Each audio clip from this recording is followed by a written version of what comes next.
Hey guys, we are going to go ahead and talk about lesson 5-5 today, and we're going to compare and order. Now we're going to go one step further, rational numbers. So positives, negatives, fractions, decimals, whole numbers, integers, all those good guys. Now I'm going to be taking 2 pages for my notes. Got a lot of definitions and things to lay out, and then we've got about 5 practice problems. Today's date is 1/16/19, and I apologize for not putting in the date on lesson 5-5. Excuse me. All right, so let's go ahead and talk about rational numbers.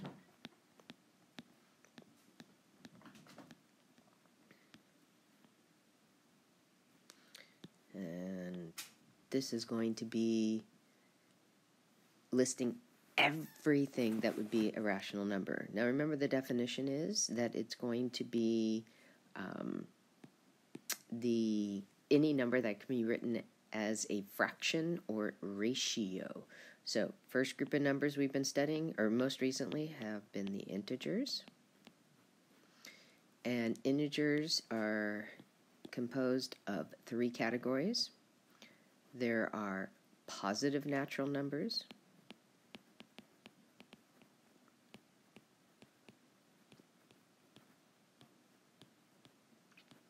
we have 0, put that in there so it doesn't look like a big O, and then we have the negative.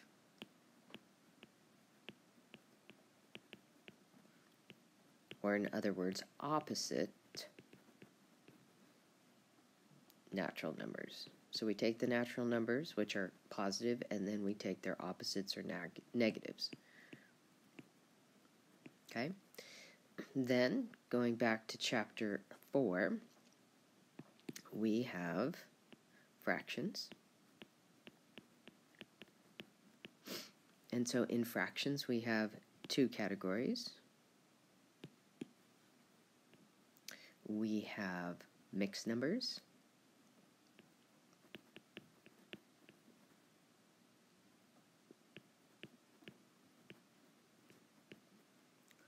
and we have improper fractions.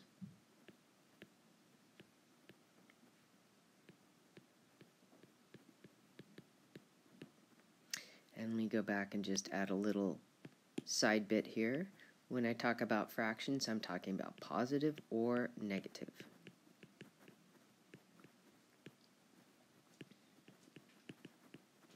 Okay? Then, what we talked about in the very first chapter were decimals. And just like we had done with the fractions, we're going to be talking about positive or negative.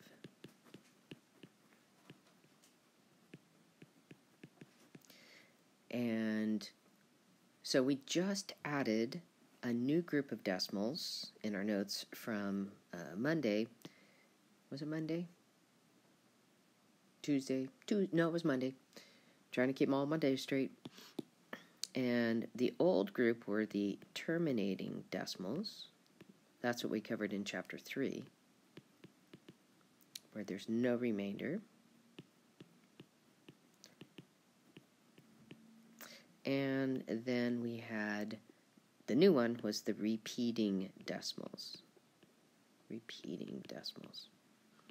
Now, I'm going to remind you of something I've talked about in several videos. Again, when you're doing notes, you're supposed to listen to everything I say, but you got to write everything I write. Okay? Very important. Okay, so with rational numbers, we have some tidbits, some reminders that you are going to compare positive to a negative. When that happens, it's no-brainer what the answer is.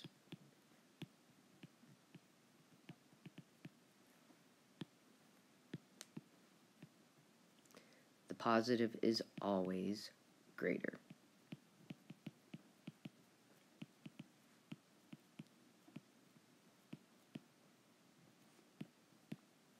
Okay. And let's do another one. When comparing or ordering different types of numbers,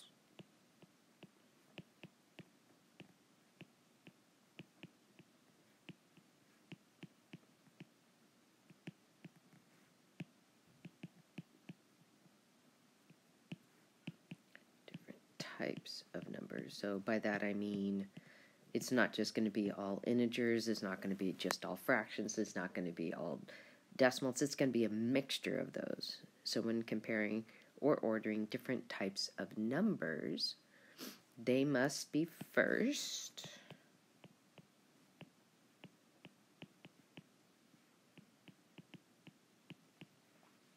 rewritten in the same form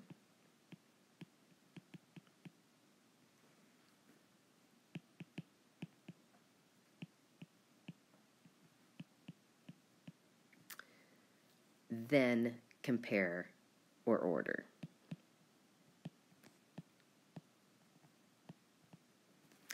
So there was a question on the Chapter 2 test.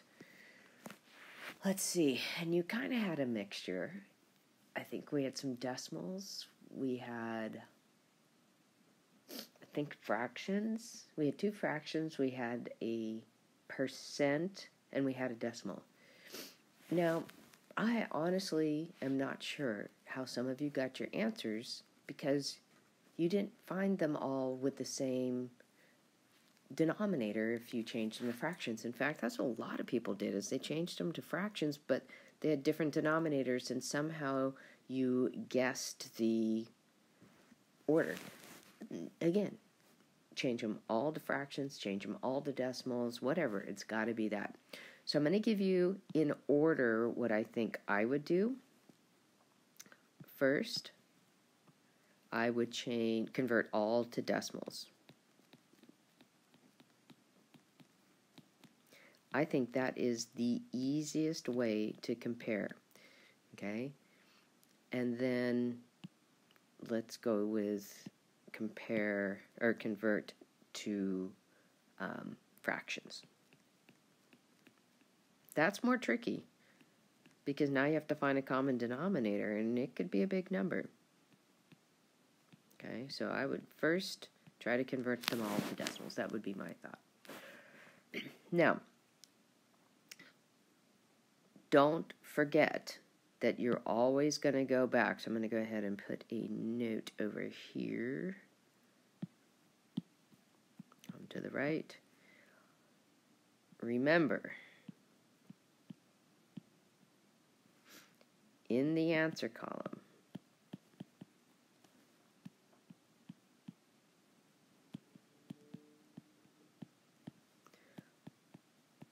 order the original numbers, original values. So if you converted everything to decimals, but you had some fractions and you had whatever, you need to use those original numbers in your answer. Now, a suggestion for doing comparing and ordering, another way of doing it would be to graph values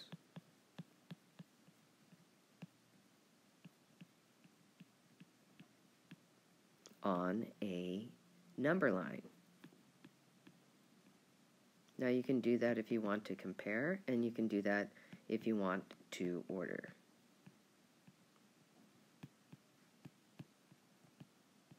Okay, and just a little reminder, how do we tell which one's which?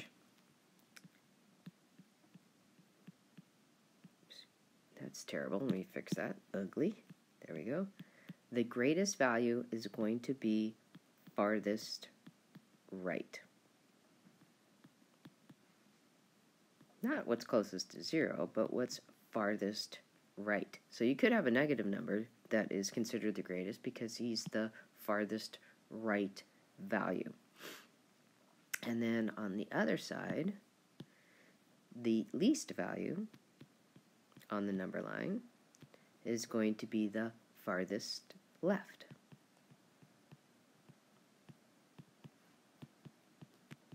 Okay, and that makes sense. Left is less, right is more.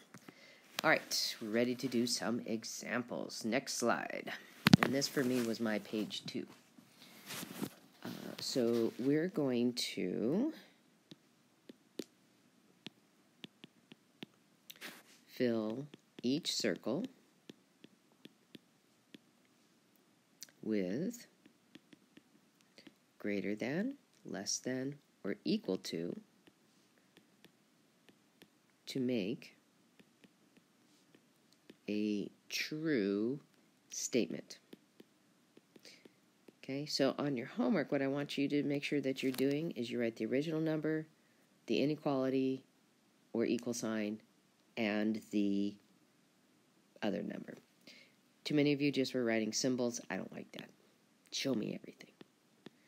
So we're going to take, that 9 is weird, isn't it? I gave it a little tail. Let's try that again. 9.7, and I'm going to take this circle. That looks like an O. We'll make them larger. And we have a negative 10.3. One of those no-brainer ones, right? Positive is greater than negative. Okay? So, hint number 1 here. Check signs first. If the signs are different, no-brainer, you're going to be picking the positive one is going to have the open towards it of the inequality. Okay? Second problem. We have 5/8, and we want to compare it to 3/5. Well, what I need to do is to create a common denominator of 8 and 5. So we're going to do the problem below, and let's see, 8 and 5, wow, 5's prime, 8, so, and 5 can't go into 8, so I'm just going to go ahead and multiply the two of those. So that's going to give me a common denominator of 40. So then what I'm going to do is figure out what I need to multiply by to get the new numerators.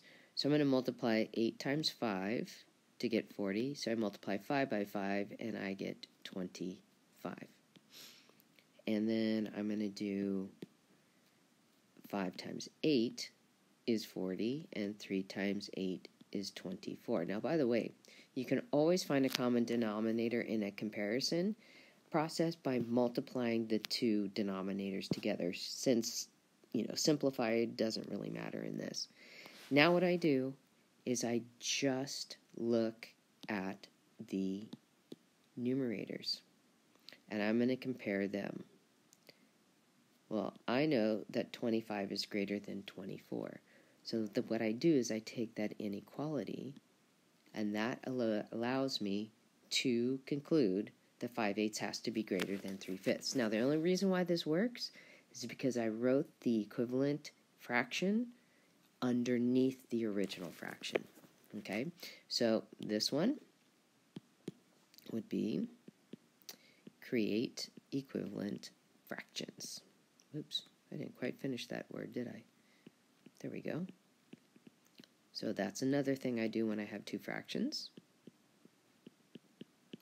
So by equivalent, that means for each of the original fractions and looking for a common denominator. Okay? So remember, I'm going to go back here and add a little bit of note here. This 40 is the LCD of the two denominators, 8. Hello, why aren't you working? And 5. Okay? All right, let's try another one. Let's mix it up. So I'm going to have negative 94/100ths, and I want to compare that to negative 5/6. So one of the things I said is when you have a mixture, probably the easiest thing to do is to change everything to a decimal. So the first decimal is fine, And the other thing I already noticed too is my denominators aren't, my signs are the same, so that's not going to be helpful. So I'm going to go ahead and take 5, 6, and I'm going to turn it into a decimal. So I'm going to divide 5 by 6. Now, I know the answer is going to be negative because the original problem was negative. So I put in my decimal point, put it in my quotient, goes in 0 times there, and I can annex a 0. Now, 6 goes into 50, and that's going to give me, what, 8 times? Yep, 48. Difference of 2. And then I get 6 goes into 23 times, which is 18. And what you notice that you're getting, we talked about this the other day. Once I see that I'm getting the same value again, what that tells me is this is going to be a repeater. So basically, I'm going to rewrite this problem down here. I'm going to get negative 94, and I'm going to compare it to negative 0.83. Oh, let me put it, hello, I said 0.83, and I put a 0 because I was thinking, I got to put a 0 in front. So now I got to think about this. Okay, these are both negative.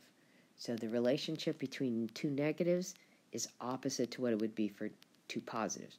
In positives, the greater number would be larger, but in negatives, the smaller number would be larger because it's closer to 0. So I'm comparing 9/10 to 8/10. Okay, 8/10 is smaller than 9/10, so I'm going to get that negative 94 hundredths is less than negative 83 hundredths. So I take that answer and I translate it back to my original problem. Now, if you guys aren't showing work on this, something ain't right. Make sure you show me work. And then we have order from least to greatest. Now, be cautious with these problems. Sometimes it says greatest to least. So you always need to read your directions twice. Oh, to greatest, greater. Look at that. Let's try that again. Boop. All right. So we have two of these. First problem we have is negative 3 1/3, 3.3, negative 3 3/4, and 3.5. Okay? So first thing what I'm going to do is I'm going to group these guys by signs. So we're going to group the negatives since they're very visible.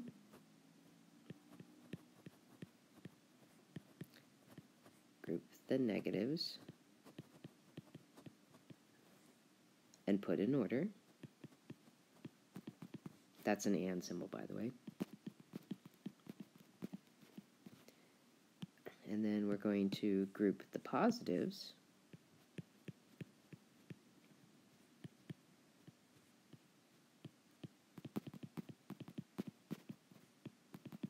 and put in order. And then we're going to take those two separate guys and combine them together. That's a combine, thank you.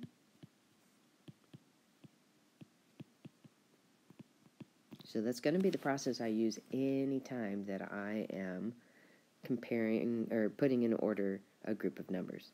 So my negatives are going to be negative 3 1/3, and I'm going to compare it to negative 3. That's not very big, 3. Negative 3 3/4, and then I'm going to compare 3.3 and 3.5. Okay, so with the left problem, I have more work to do. Yes, they're both mixed numbers, that's great, but they don't have the same denominator. So I'm going to think about a common denominator for 3 and 4, and that would be 12. Now I still have negative 3 in front of each one, so I'm going to keep that the same. And then I'm going to multiply on the first fraction, top and bottom, by 4. And I get 4 twelfths. And on the next one, I'm going to multiply top and bottom by 3. And that gives me 9 twelfths. Okay. So again, I have to remind myself, two negatives. It's the reverse relationship to what I'm used to when it looks at positives. Positives, the greater number is the bigger number is the greatest number. With two negatives, the smallest looking negative is actually greater, again, because it's closer to 0. So the whole numbers are the same, so I am left at looking at the fractions, and negative 4 twelfths would be closer to 0 than negative 9 twelfths. So I'm going to put here, the first fraction would be greater, so then that makes it go back to the original numbers. So in order from least to greatest, I can already start getting my answer put into place. I'm going to have negative 3 and 3/4, he's the smallest, followed by negative 3 and 1/3. Okay? Now, when it comes to the two fractions, or two decimals, excuse me, the whole numbers are the same, so I just really am going to end up comparing the tenths. And again, when it comes to these guys, the greater the number, the larger it is. So 0.5 is greater than 0.3 because it's farther to the right.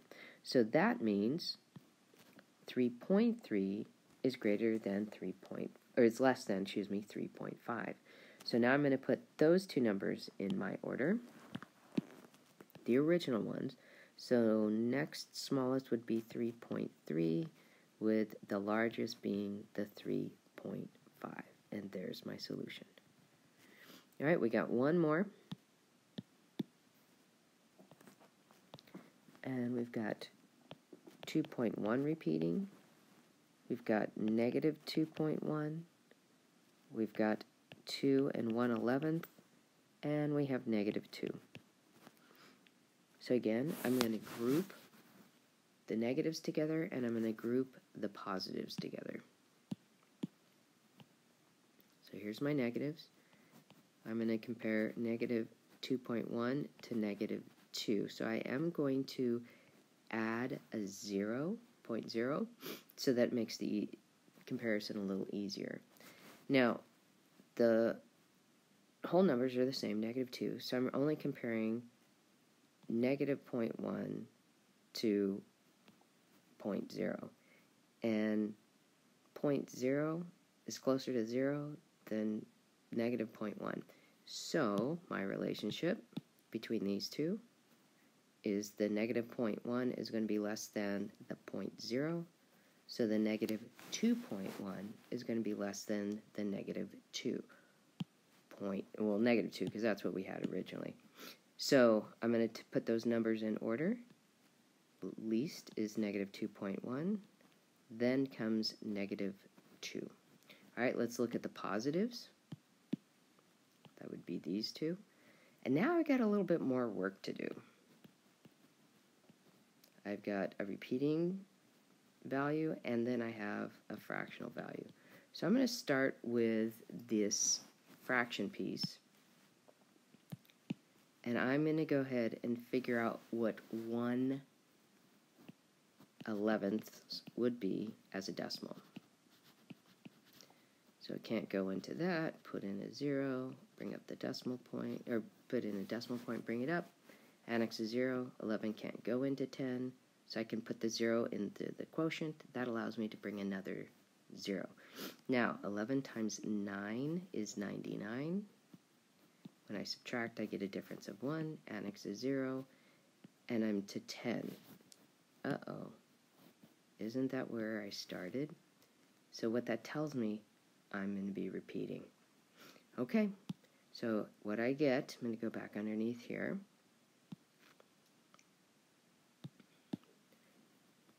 $2.1 repeating is the same as 2.11. Now, why would I go to only 2 digits after the decimal point? Well, because the 2 1/11 was really 2.09. So again, the whole numbers are the same. So where we're comparing is the tenths, and I have a 0.1 versus a 0.0. Now again, these are two positives, so I'm looking for the larger value would be the 0.1 this time is greater than 0.0, which makes the 2.11 greater than the 2.09, which means the 2.1 repeating is actually greater than the 2 1/11. So that allows me to get my final 2 in place. So I have 2 1/11 followed by 2.1 with a repeating bar over the 1. And there's my final answer. All right, looking forward to working with you guys on this. All right, have a good night.